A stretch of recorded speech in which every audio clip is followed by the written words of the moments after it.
નમસ્કાર, આપ જોઈ રહ્યા છો ઝી 24 કલાક અત્યાર સુધીના તમામ ખાસ સમાચારો સાથે હું ઝરણા સોની। સમાચારોની શરૂઆત વડોદરાની વરસાદી પરિસ્થિતિને લઈને।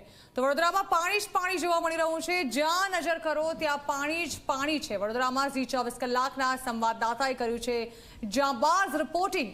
ઝી 24 કલાકના સંવાદદાતા અર્પણ કાયદાવાલાનો રિપોર્ટ અમે આપને બતાવી રહ્યા છીએ। કેમેરામેન મુકેશ ચૌહાણ ત્યાં પહોંચ્યા છે અને હાલ તમામ કવરેજ વડોદરાથી આપના સુધી પહોંચાડી રહ્યા છીએ।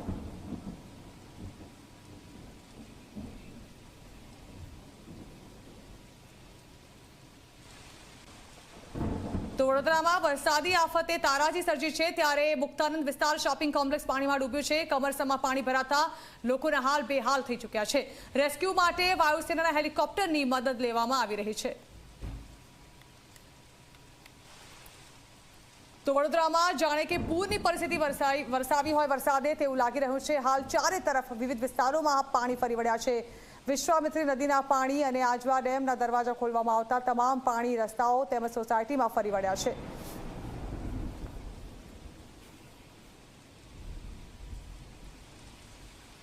વડોદરા શહેરમાં વિશ્વામિત્રીના નીરે સમગ્ર શહેરમાં તારાજી સર્જી છે। હાલ વરસાદે વિરામ લીધો છે પણ પાણી જે છે તે અત્યંત ધીમી ગતિએ ઉતરી રહ્યા છે। પરંતુ જે પ્રમાણેના પાણી વિવિધ વિસ્તારોમાં ભરાયા હતા તેના દ્રશ્યો આપ જોઈ શકો છો। માનવી તો પરેશાન છે જ, સાથે મૂંગા જીવ પણ પરેશાન છે। અને આ બે જે વ્યક્તિ છે, એક બાળક છે, તેના ફાધર છે, પોતે તો પસાર થઈ રહ્યા છે, સાથે જ એક શ્વાનને પણ બચાવાઈ રહ્યું છે। આપ જોઈ શકો છો હાથ લારીમાં તે શ્વાનને લઈ જઈ રહ્યા છે।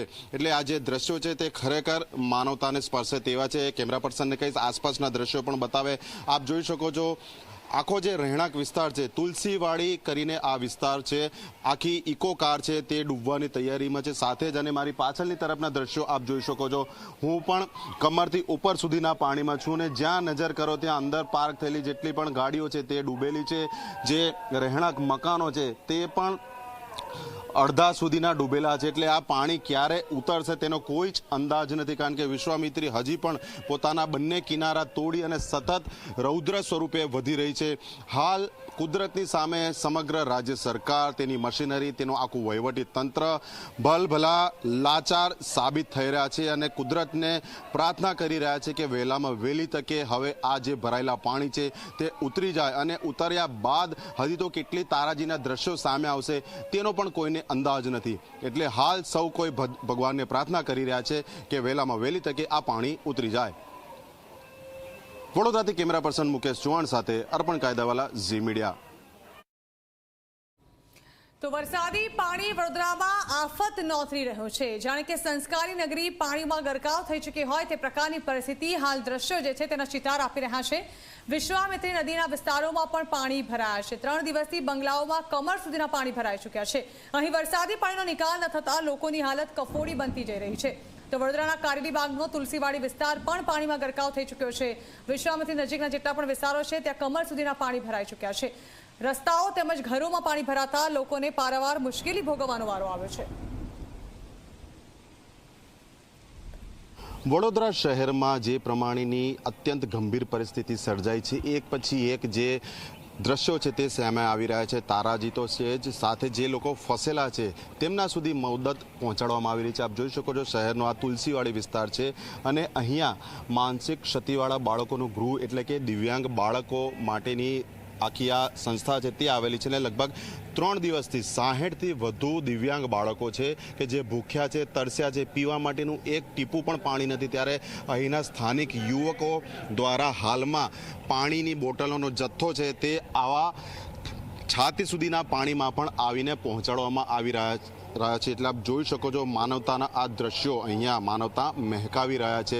સામાજિક ન્યાય અને અધિકારિકતા વિભાગ, રાજ્ય સરકાર સંચાલિત આ દિવ્યાંગ બાળકો માટેનું સ્કૂલ છે। આપ જોઈ શકો છો અંદર તેમના જે સંચાલકો છે, અન્ય તેમના જે કોર્ડિનેટર છે તે આ મદદ સ્વીકારી રહ્યા છે। એટલે આપણે સ્થાનિક જે યુવકો છે તેમની સાથે વાત કરવાનો પ્રયત્ન કરીશું।